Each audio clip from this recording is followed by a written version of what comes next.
খ্রিস্টান পল্লীগুলোতে সাজানো হয়েছে ক্রিসমাস ট্রি, জ্বালানো হয়েছে রঙিন বাতি।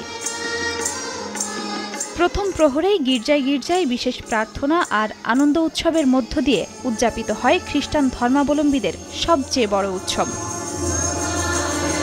গির্জায় বাইবেলের বাণী শুনিয়ে, কেক কেটে ও গোশালায় মোমবাতি জ্বালিয়ে বড়দিনের প্রথম পর্ব সম্পন্ন করা হয়। কিছু গির্জায় 2 দফায় প্রার্থনাও হয়। পরে যীশুখ্রিস্টের ভক্ত অনুসারীদের মাঝে বিতরণ করা হয় কেক।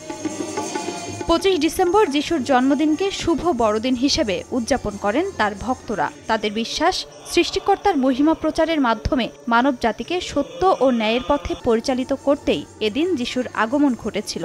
তাই মানুষে মানুষে ভেদাভেদ কমে শান্তির বার্তা ভক্তদের। প্রভু যীশু খ্রিস্ট এই পৃথিবীতে যেমনিভাবে শান্তি, আনন্দ, ভালোবাসা এনেছিলেন, সেই শান্তি, আনন্দ, ভালোবাসা যেন পৃথিবীর সকলের মাঝে বিরাজ করে।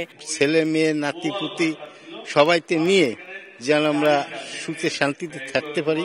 পরিবার, দেশ ও বিশ্বের শান্তি এবং মানুষের কল্যাণ কামনায় প্রার্থনা করেন খ্রিস্টীয় ধর্মাবলম্বীরা।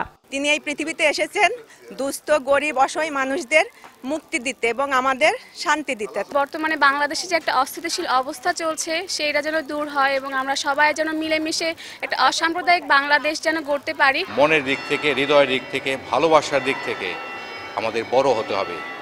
সেটাই বড়দিনের আসল উদ্দেশ্য। বড়দিনের আয়োজন ঘিরে গির্জায় গির্জায় তৎপর আইন শৃঙ্খলা রক্ষা বাহিনী। খাদিজা স্বপ্না, সময় সংবাদ।